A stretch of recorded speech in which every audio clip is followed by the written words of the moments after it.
Good morning, my dear brothers and sisters in Christ.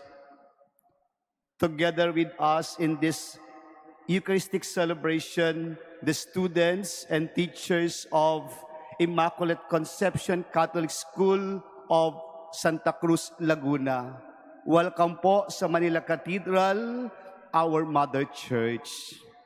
My dear brothers and sisters, in our Gospel today, Jesus continues to teach the people using parables. Jesus knew that people learn better through stories and everyday experiences. Instead of difficult words, he used things people see every day, like the seeds, the lamps, the bread, and fields. In this way, my dear brothers and sisters, everyone from the learned to the ordinary people could understand his message. Today, in our gospel, we're here about a lamp. He says, no one lights a lamp and puts it under the basket. When we light a lamp, we place it where everyone can see it. Jesus tells us directly, my dear brothers and sisters, let your light shine. He uses a very simple image, a lamp, lampara, isang ilawan. This image, my dear brothers and sisters, translated to us in our faith. Sa buhay pananampalataya, our faith, my dear brothers and sisters, should be seen. Kailangan nakikita ang ating pananampalataya. Ang liwanag na taglay na dala ng ating pananampalataya, mga minamahal na kapatid, dapat ito'y makita sa ating buhay. Being Christian is not only something we keep in our hearts or not only show inside the church. Our faith must be seen in our daily life. Ito'y dapat, mga minamahal na kapatid, isinasabuhay.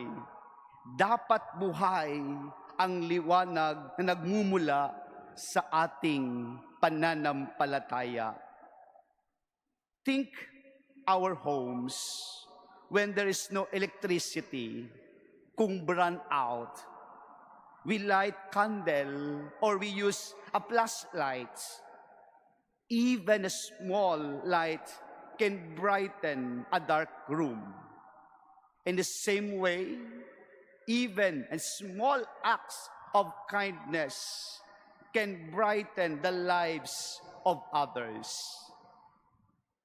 Just like in our ordinary action, when you greet our brothers and sisters, our neighbor, when you help an elderly person across the street, when you speak kindly to your children, to your spouse, when you refuse to engage in corruption or cheating or even gossip, that is your light shining. My dear brothers and sisters, sometimes people will ask, why are you so patient? Why are you so kind? That is a chance to say, because I follow the Lord. Because I bring the light of the Lord. Through our simple actions, mother, brothers, and sisters, others can come to know God. Sa ating ordinaryo palang ginagawa, sa mabuti nating ginagawa araw-araw, ipinapakita pala natin ang Diyos. Ipinapakita pala natin ang liwanag ng ating Panginoon. Jesus also mentioned about measure. You use will be measured back to you. And this is about how we treat other people, how we treat our neighbors. Ito'y masasabi po natin, pakikipagkapwa, pakikitungo sa ating kapatao. If we are kind, God will be kind us. If you forgive, God will forgive us. But if we always do the opposite, like holding grudges, suffer harsh words, and being judgmental to others, how can we expect God to be gentle with us?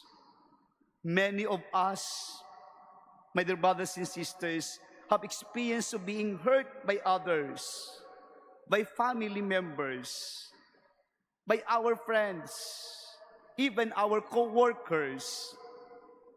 Forgiveness is not easy, but Jesus always invites us to forgive, not because the other person deserves it, but because we deserve peace. When we forgive, we become light. Imagine how powerful it is when someone says, despite everything, I choose to forgive. And that is a very bright light, my dear brothers and sisters. Let us not hide our light. Huwag po natin itago ang liwanag. May liwanag po tayong taglay na kumikinang araw-araw. Huwag po natin itong itago.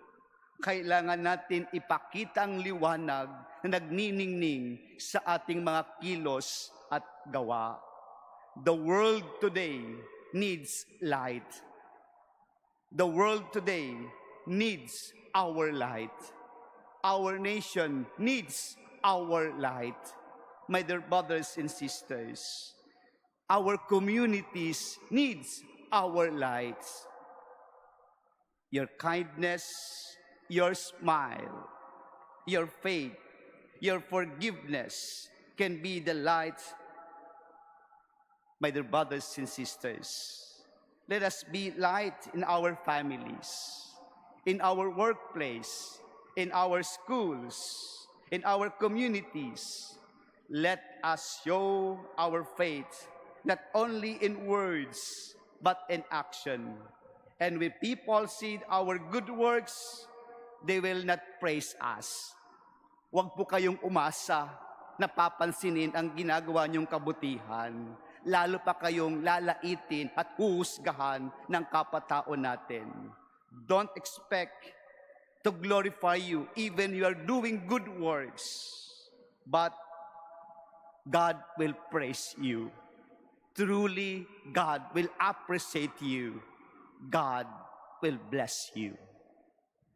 Amen.